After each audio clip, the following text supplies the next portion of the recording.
Hey guys, what's going on? Welcome back to another video. And in today's video, I'm going to be giving you my MLB first round mock draft. I'm excited for this. This is the first time I've really ever done a mock draft.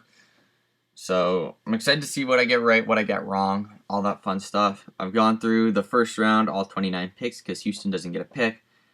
And I've got their comparisons on what they could, like, where I kind of compare them to.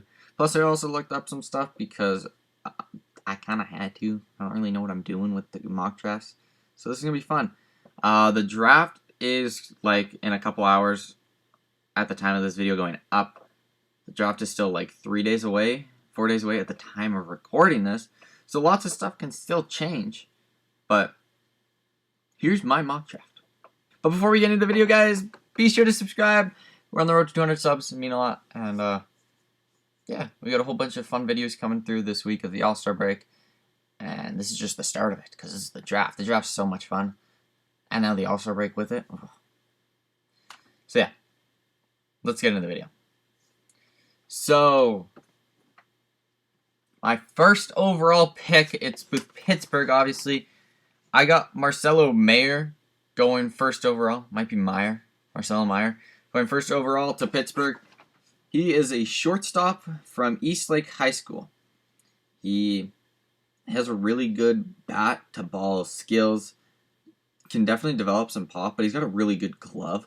And he's a lefty bat, so the way I look at him, I kind of see a Corey Seager potential player. So, yeah. Also, this is the notes here. So, if I'm looking down, that's why. Coming in number 2, I have Jack Leiter of Vanderbilt, the right-handed pitcher. He's going to the Texas Rangers. He is a different level of good. When I see him pitch, I'm seeing a bit of a Steven Strasburg and a Corey Kluber. He had an insane year this year with Vanderbilt. He pitched their only win in the College World Series. Guy's just another level. There's talks about him dropping to 4th, which makes no sense. To me, he was unanimous number 1 up until a couple weeks ago when Pittsburgh kind of decided they wanted to go the position player route, which is what all the reports are. So I have Texas going and grabbing him because, could you imagine? He'd be ready in a couple of years, right? You get Jack Leiter and Dane Dunning back-to-back. That's pretty lethal. Coming in number 3 for Detroit, I got Jackson Jobe out of Heritage Hall High School. He's a right-handed pitcher. Started learning a lot about this guy in the past few weeks, and he's probably my favorite guy coming into this draft. I love the way he goes about everything. I've been watching videos on this guy a lot to really get a kind of a grasp, and he's probably my favorite guy coming into the draft.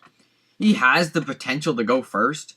I don't think he does, but he has the potential to do it. And my comparison for him is Shane Bieber, actually. Just the way he pitches and goes about, his curveball, his off speed is so just disgustingly nasty.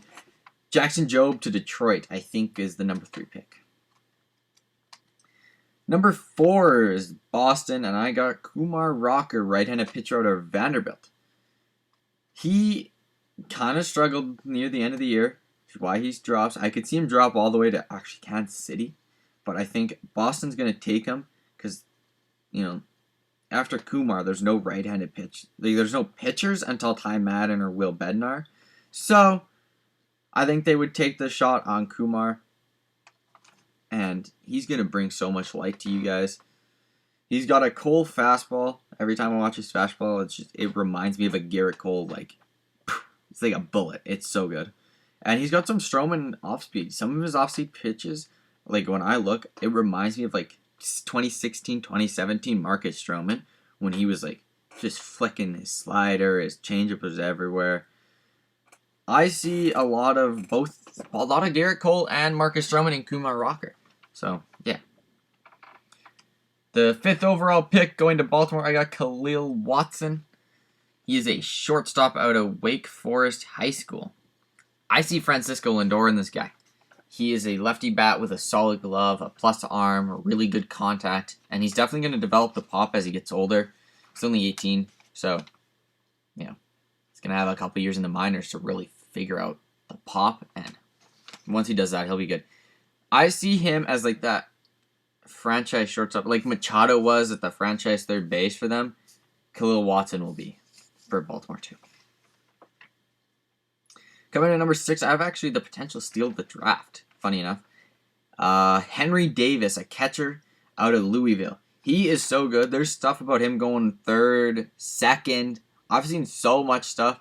Ultimately, I have him dropping to Arizona. I just think there's a lot of other good players above him. But that's not to say he's not really good. I see a lot of Buster Posey in him. I think he could be a Buster Posey type catcher. And for Arizona, he would be the catcher of your future. And I think it just makes a lot of sense to go after him. So, yeah. Henry Davis to Arizona. Coming in number 7, I got Jordan Lawler to the Kansas City Royals. He's a shortstop out of J-Suit Prep. I've watched a bit of his stuff. Got a little bit of tapes on him. I see a lot of Alexander Bogaerts in him. Just a really under-the-radar, really good shortstop. He's got a good glove, a good arm, good bat-to-ball skills, and he's got a little bit of pop in there, but he's definitely been hitting you a lot of doubles. And I see Xander Bogaerts, an underrated top 5 shortstop. Coming in at number 8, I got Brady House, another shortstop out of Winterboro High School. This one, I couldn't really figure out a good draft comparison to him. I was watching a lot of stuff, and I'm like, God, he reminds me of someone, but I don't know who it is, and I still don't know who it is. So I looked up who other people are comparing him to, and I'm seeing a lot of Manny Machado comparisons to this guy, which makes sense, because he's the Manny Machado frame right now. Just doesn't have the pop, but he's got the arm and the glove, and he'll definitely get the pop as he gets older and matures, because he's still in high school, so it makes sense to compare him to Machado. I get that one. So yeah. Coming in at number 9, to the LA Angels, I have Ty Madden, a right-handed pitcher from Texas. This guy's got a good fastball. It's mid-90s. He's got a really good fastball. Off speed's pretty nice. I don't know. He's not gonna be the next Garrett Cole for them, but I've kind of compared him to Michael Fulmer, which sounds horrible, okay? But when Fulmer was good, that's what he reminds me of. So yeah. Going to number 10, I got Will Bednar, a right-handed pitcher out of Mississippi State. Now, this one doesn't make sense for people, I assume, because the Mets don't need pitching; they need outfield help, right? And I get that. I really do get that. I definitely think that they could easily go to Sal Frelick, but DeGrom, Walker. You know what those two have in common? And Carrasco. You know what those 3 guys have in common? They're not free agents at the end of the year. Marcus Stroman and Noah Syndergaard are both free agents. Syndergaard is injury prone right now. Always getting hurt, which sucks because he's so fun to watch. So, they will actually need a legitimate arm in the next couple years to really go into that rotation, to slot behind Jacob deGrom, and I think it's Will Bednar. I have a Jeff Smarza comp out of him. I just see, not being the elite, but being a really good 2 or 3 guy in the rotation. I think it makes more sense than people are going to look at. I have Will Bednar to the Mets. Coming in at the 11th spot, I have Sal Frelick, an outfielder, to Washington. Washington's just going to take whoever out of Sal Frelick and Will Bednar's left. So it happens to be Sal Frelick. Probably can play center field. Soto goes to left. Soto's in left now. Right to Robles is center. He goes right. Yeah, really good outfield there. From Boston College. And he reminds me a lot of Andrew Benintendi, actually, with his swing. A good lefty. Yeah. I see Andrew Benintendi and Sal Frelick.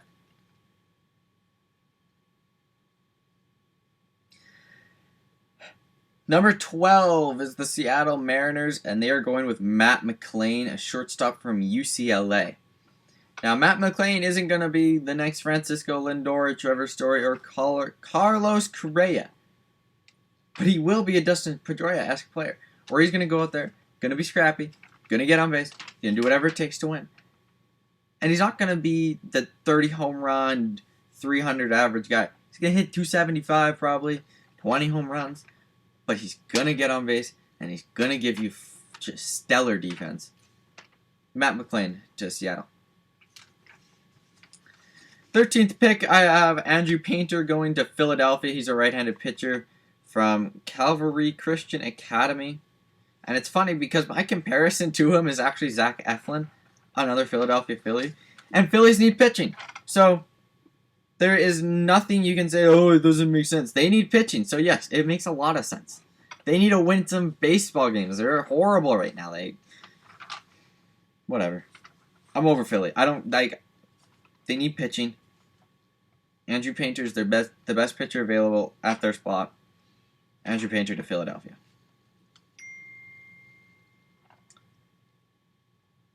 Well, fuck, did my computer beep? 14th pick. Ugh. The 14th pick is San Francisco, and they're going to go with Benny Montgomery, an outfielder from Redland High School. This guy, with everything, just tall, skinny, a pop, major pop. Cody Bellinger is who he reminds me of. He's going to hit you 20, 30 home runs. May not give you a 300 average, but he'll give you 275, 280, but he's going to golf the ball out of there, which is great because, like, San Francisco is a pretty, like, hitter-friendly ballpark, I'd say, and they really could use a star outfielder, especially if they're starting to compete again. Benny Montgomery. He's a couple years away still, project, but yeah. 15th overall pick, I have Colton Cowser going to Milwaukee, another outfielder from Sam Houston.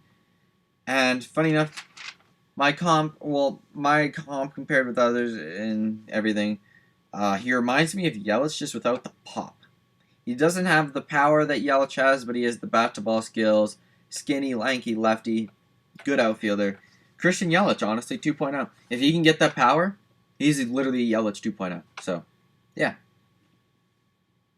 16th overall pick going to Miami is Jordan Wicks, a left-handed pitcher out of Kansas State. He reminds me of Hyun-Jin Ryu. He's not going to blow you away with his velocity, but he's a smart pitcher. He's a pitcher. He doesn't rely on velocity. He relies on his pitching ability. He's going to confuse the batter. He's got so many pitches to throw. He reminds me of Hyun-Jin Ryu. So, yeah. 17th overall pick, I got Bubba Chandler going to Cincinnati. He's a right-handed pitcher and a shortstop from North Aunts High School. I don't know what he's going to choose, if he's going to choose to be a pitcher or a shortstop. I don't know if that's been decided. So I didn't really know who to get as a comp for him. I got a Matt Harvey pitching comp, but like the shortstop comp is a little different. I don't know. I don't know. Like, I don't know who he could be, like, as who I could compare him to as a shortstop. I haven't really seen much footage of him as a shortstop. So I'm gonna go with the fact that he might be a pitcher, and I got Matt Harvey as a comp.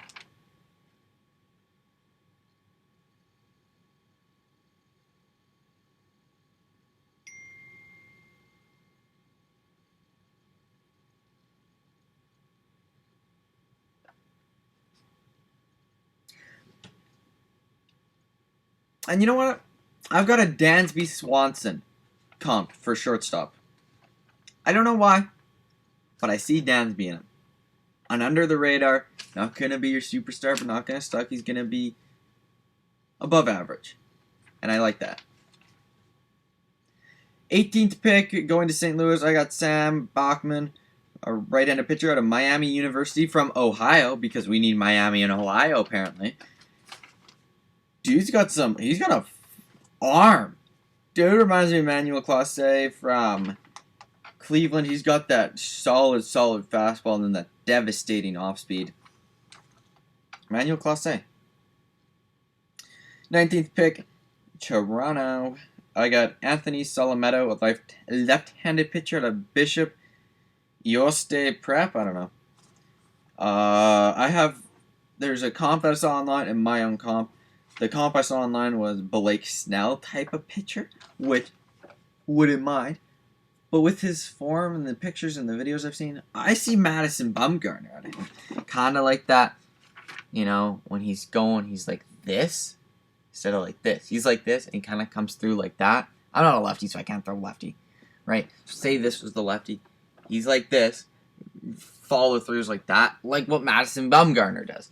So I see a little bit of Madison Bumgarner. I get the Blake Snell comparison. So honestly, either or I'm good with. The 20th pick. This is a very weird pick. I got Gunnar Hoglund going to the Yankees. He's hurt right now. He's a right-handed pitcher out of Ole Miss.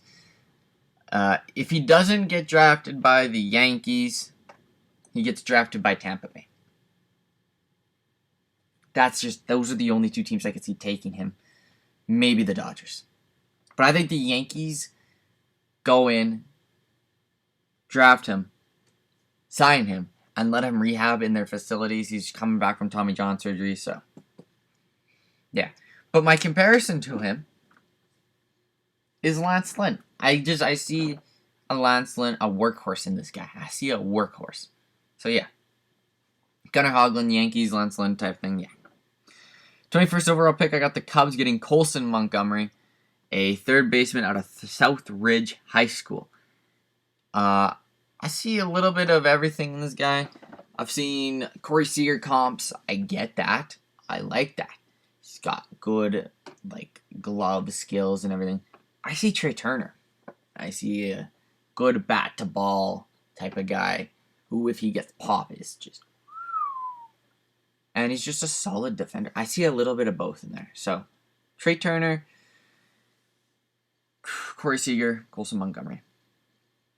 22nd pick from the White Sox is Harry Ford, a catcher out of North Cobb High School. And this comp I saw online was a little weird, but I kind of started to like it the more I thought about it. Craig Biggio, who apparently was a catcher, I believe was the thing, and he transitioned to second base. And they say the same thing could potentially happen to Harry Ford. I don't think so. I think Harry Ford is going to be their catcher of the future, especially because they do need one. So, yeah. The 23rd pick is Jub Fabian, going to Cleveland, an outfielder from Florida State, or just Florida. I don't know. I just wrote Florida. And Byron Buxton comp there. Speedy, good power, good contact. If he gets it all together, he is elite. So yeah, Byron Buxton as Jub Fabian. 24th pick going to Atlanta is Michael McGreevy, a right-handed pitcher out of UC Santa Barbara. And he reminds me of Zach Plesac.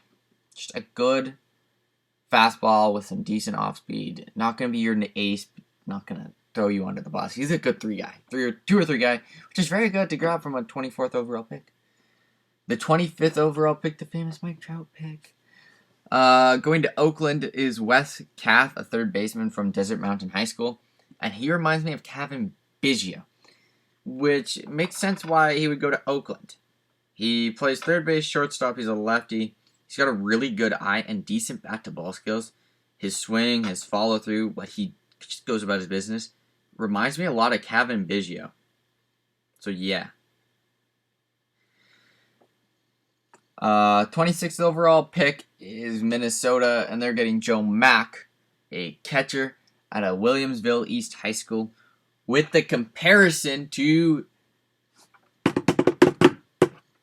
Joe Mauer, the famous catcher of the Minnesota Twins. So, Joe Mack and Joe Mauer, same name, basically.